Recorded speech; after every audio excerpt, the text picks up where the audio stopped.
Avant de démarrer cette vidéo, je voulais juste vous dire un grand merci par rapport au soutien que j'ai reçu justement lors de la dernière vidéo, que ce soit à travers vos messages, vos commentaires ou encore votre soutien financier. Je tenais vraiment à vous remercier, ça me touche profondément. Je vous en parlerai davantage la semaine prochaine. En attendant, sachez que je prends ça vraiment très à cœur, alors merci. Vraiment merci. Aujourd'hui, on va se retrouver avec Greg de l'école moto Ride-On en Dordogne. Position, les deux pièces de la repose-pied, mais quoi? C'est là où j'avais pris les cours de motocross pendant l'hiver. Et là, aujourd'hui, Greg, il va nous apprendre le virage à plat. Et vous allez voir qu'il y a un bon nombre d'étapes à respecter. Alors attends.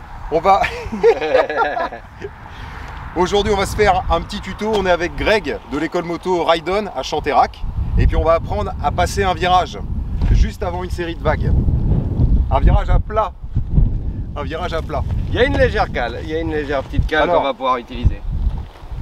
Greg, du coup, il nous a mis en place les petits plots. Et puis bon, on va essayer de respecter ça. Enfin, tu vas nous expliquer... Oui, bien sûr. Jonathan, comme on a parlé tout à l'heure en début d'après-midi, le freinage il commence quand? Quand on arrête d'accélérer. Dès qu'on arrête d'accélérer. Donc ça veut dire que tu me parles de freinage, ok, mais d'abord on pose une accélération on-off pour utiliser la puissance de la moto et prendre de la vitesse sortie de virage, et le freinage débute dès qu'on arrête d'accélérer, ok, et on en parle dans un second temps, mais déjà posons quelques accélérations avec des motos en pleine charge, vitesse à la volée, ok, et ensuite dans un second temps on parle de freinage. Donc j'accélère. Là, j'accélère. T'as intérêt. Bon. Non, on va vraiment décomposer pour toi, Jonathan, ce sera beaucoup mieux. Ok. Et beaucoup plus clair, quoi, après. Et après, tu feras ce que... Après, si tu veux les faire toucher, les trucs, tu feras toucher. Ouais. Après, je vais Mais moi, c'est ma façon de travailler. Une accélération avec une moto en pleine charge, ok. De la puissance à la roue arrière. En pleine charge, Jonathan, ça veut dire quoi? Eh ben, que la moto soit collée au sol. Ouais. Est-ce que si tu es en sous-régime, tu es en pleine charge? Non, faut que je sois... Est-ce que si tu es en sur-régime, tu es en pleine charge? Non, non plus, faut que je passe les vitesses. Donc, eh ben, la réponse, elle est répondue, elle est toute répondue.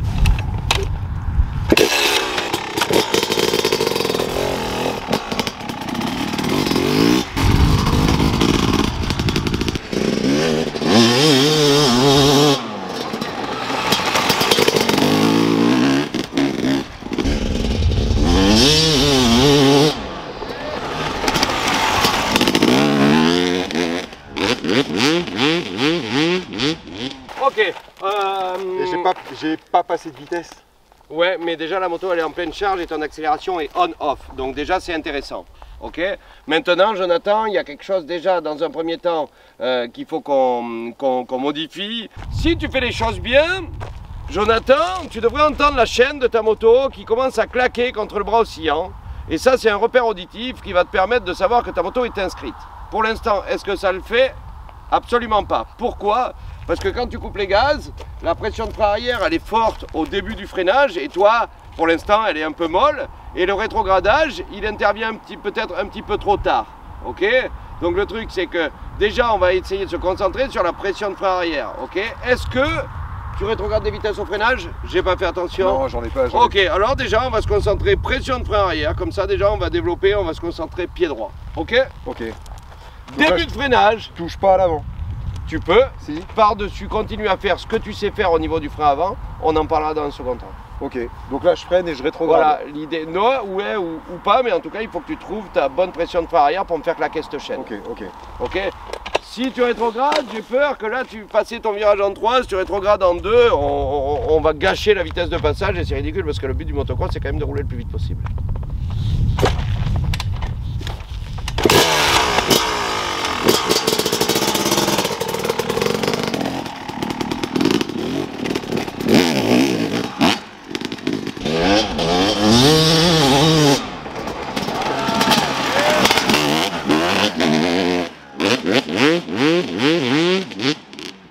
C'est beaucoup mieux. Ouais, ça a claqué là. Ouais.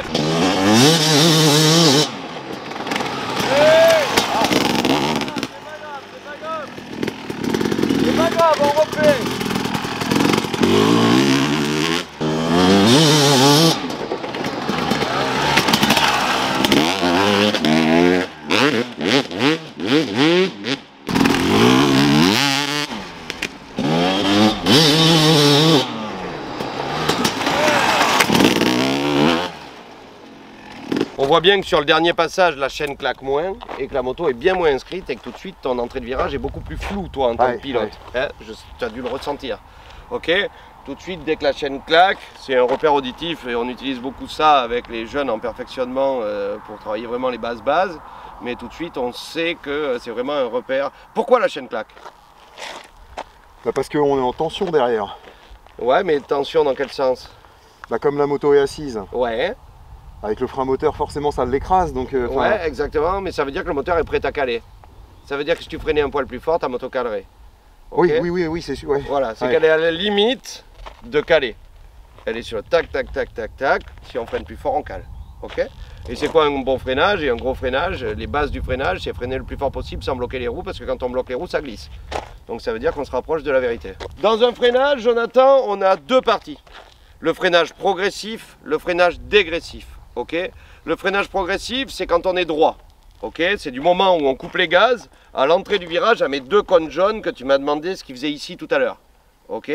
Là, on va commencer à entrer en courbe et on va entrer dans une phase de freinage dégressif jusqu'au point de pivot au milieu, au cône orange ici. Donc là, en fait, j'écrase avant et ici, tu relâches. À partir des cônes jaunes, on va passer sur une phase de freinage dégressif. C'est-à-dire qu'au lieu de freiner de plus en plus fort et de freiner fort, on va rentrer dans une phase où on va relâcher les freins dégressivement, donc de plus en plus. On va relâcher les freins de plus en plus jusqu'à les oublier et jusqu'à la remise des gaz. Dans la base et la technique de base, le point de pivot est au milieu, les freins on les lâche au point de pivot, on accélère au point de pivot. Ok, le point de pivot c'est le milieu du virage, c'est l'endroit où on change de direction. Je freine fort jusqu'à mes deux cônes et c'est là où il y a beaucoup de pilotes de motocross qui font l'erreur de ne pas freiner sur le freinage progressif et de se retrouver à freiner fort sur les entrées de virage car ils n'ont pas fait le job en début de freinage. Et du coup, on se retrouve en catastrophe au moment où on devrait être en détente, détendu, en train de relâcher ses freins pour placer sa moto, pour garder de la vitesse et virer vite. Je pense qu'on va se concentrer là-dessus, à relâcher les freins à partir des cônes jaunes, jusqu'au moment où on va pouvoir venir s'asseoir au point de pivot au milieu du virage. Donc là, je m'assois. On peut s'asseoir parce qu'on a une petite cale, mais on ne va pas s'asseoir très longtemps parce que la cale, elle ne dure pas du tout. Elle est... Ok. Quel est le problème de ton passage debout là, Jonathan? Et bien peut-être à la réaccélération, je suis pas assez collé au sol en étant debout. Ouais, et alors c'est un problème de centre de gravité. Ok? Parce que ton centre de gravité en étant debout est haut et du coup la moto a beaucoup plus tendance à patiner. Alors que si on était assis actif, ok, on aurait un centre de gravité très bas, on a quand même les jambes sur les repose-pieds qui nous permettent d'utiliser les jambes pour passer la puissance de la moto au sol. Ok? Donc essaye de venir t'asseoir sur une technique de base pure et dure, milieu de virage, point de pivot. Ok, restez assis actif sur toute ta phase de réaccélération. Ok, et après tu te remets debout avant l'obstacle. Ok, ça roule. J'accélère, on off, j'arrête d'accélérer, on fait claquer la chaîne, on inscrit la moto au freinage. Freinage progressif jusqu'aux deux cônes jaunes, les deux cônes jaunes, freinage dégressif jusqu'au point de pivot. On en reste là-dessus, on voit après. Ok, ça roule. Ça te va? C'est clair? Ouais, c'est clair. Hein. Ok. Ça fait beaucoup d'infos quand tu sais pas et bah ça fait beaucoup d'informations. Ça fait beaucoup d'informations. Mais quand tu as enregistré après, ça va mieux. C'est pour ça que ce qu'on fait là, brièvement quand même, pour faire un exercice comme ça, type en école de pilotage, on utilise 2 heures de temps. Ah d'accord.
Je crois que c'est la première fois que je dois rentrer aussi vite là-bas.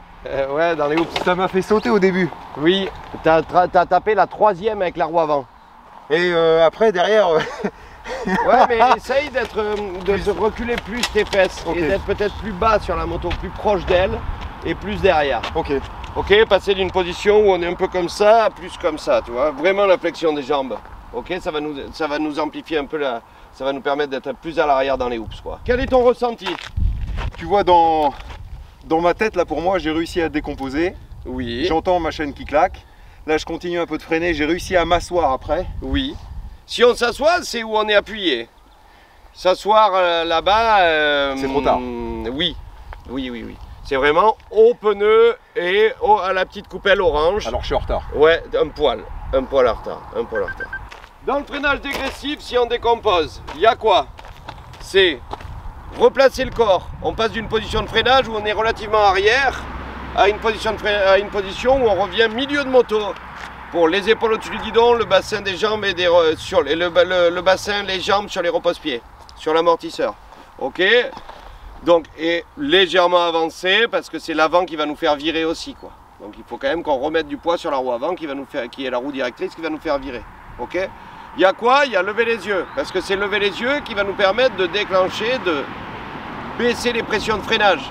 Ok, comme je te l'ai expliqué tout à l'heure, parce que si on ne lève pas les yeux, l'inconscient bloque et on n'est pas en confiance et du coup on n'arrive pas. C'est vraiment lever les yeux qui va nous permettre de lâcher les freins. Ok, dégressivement, on parle de freiner. On ne lâche pas les freins d'un coup. Si on lâche les freins d'un coup, la moto, ce qu'on a fait avant, c'est tout gâché parce que la moto remonte. Ok, et les suspensions remontent et c'est dommage car la moto, elle est moins inscrite et elle est moins placée. Ok.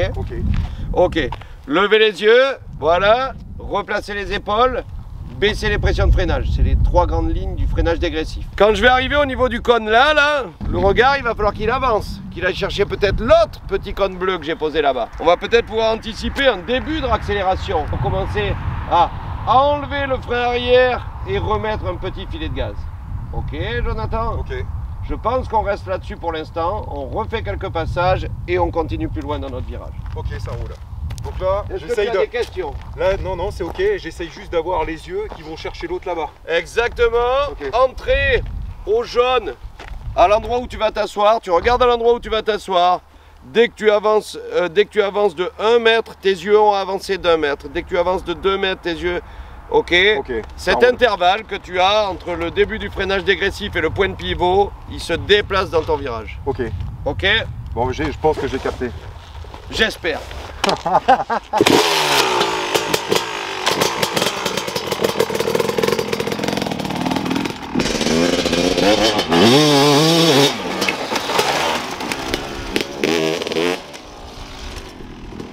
bien quand même, allez.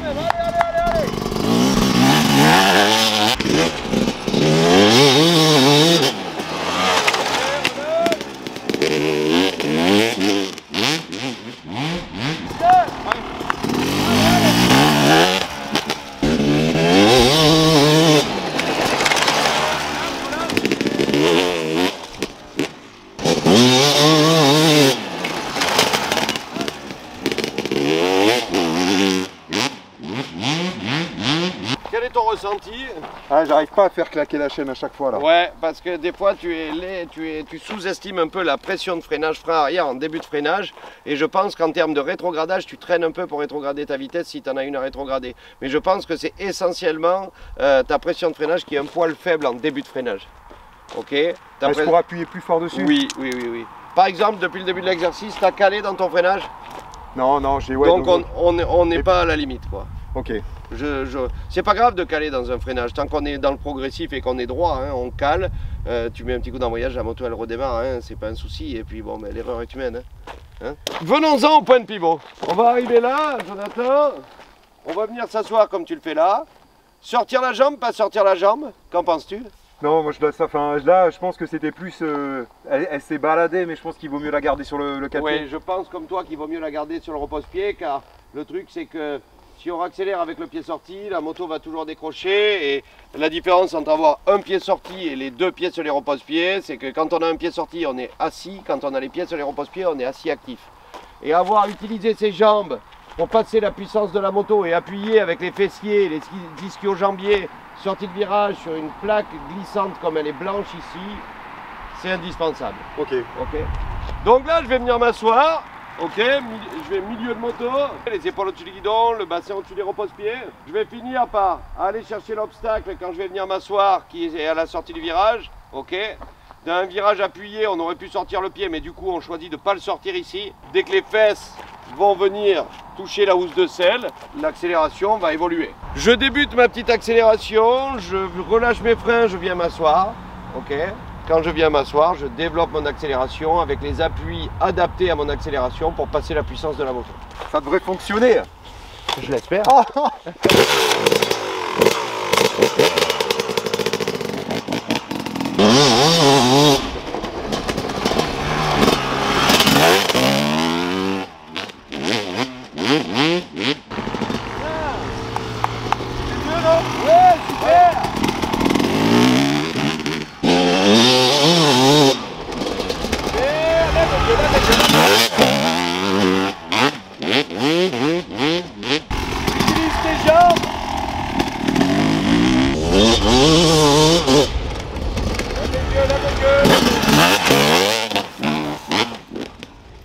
Dès que tu sors de la trajectoire, c'est plus la même histoire.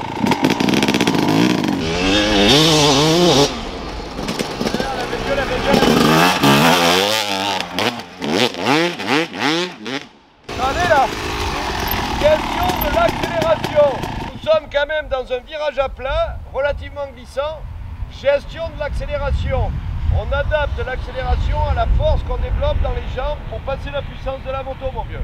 Ok? Ok.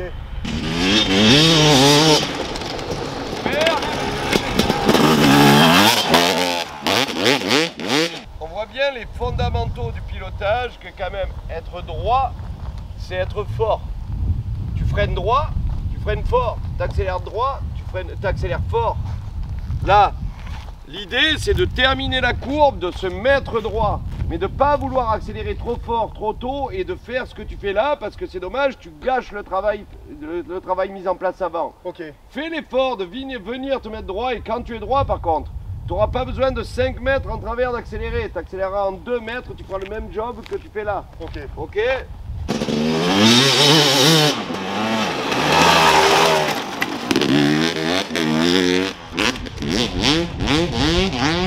Encore plus droit, encore plus droit, encore plus droit.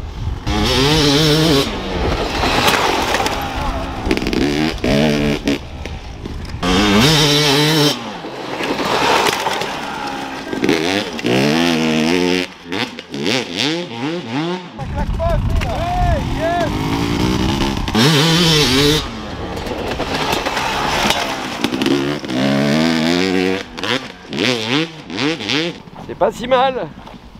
Frein arrière, t'es léger, hein. Frein arrière rétrogradage, t'es léger début de freinage. C'est ça qui fait que ta moto, dès le départ, elle est inscrite. Tu rentres dans une action où t'es déjà que à 70%. Ouais, parce qu'elle c'est pas assez claqué. Ouais, pour moi, il n'y a pas assez la pression de frein arrière. On n'a toujours pas calé. Attends, je vais réessayer un coup. Ah ouais. J'aimerais bien l'entendre claquer. Ouais, calé.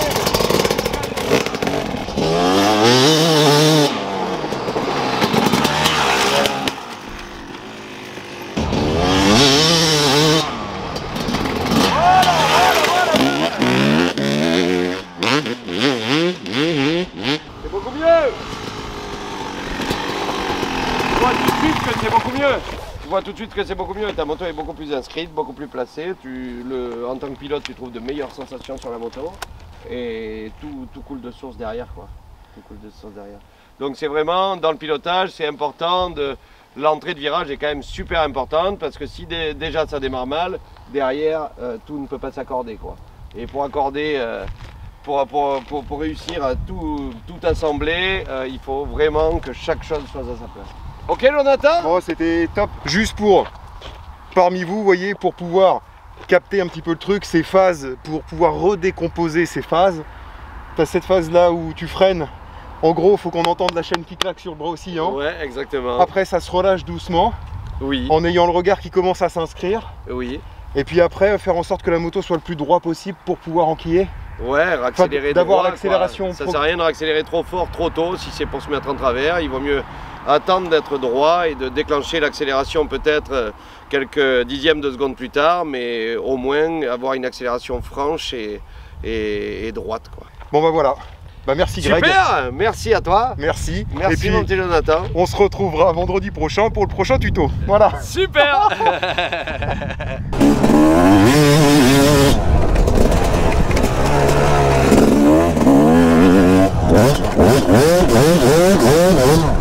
Oh, hop hop. C'est arrivé vite là.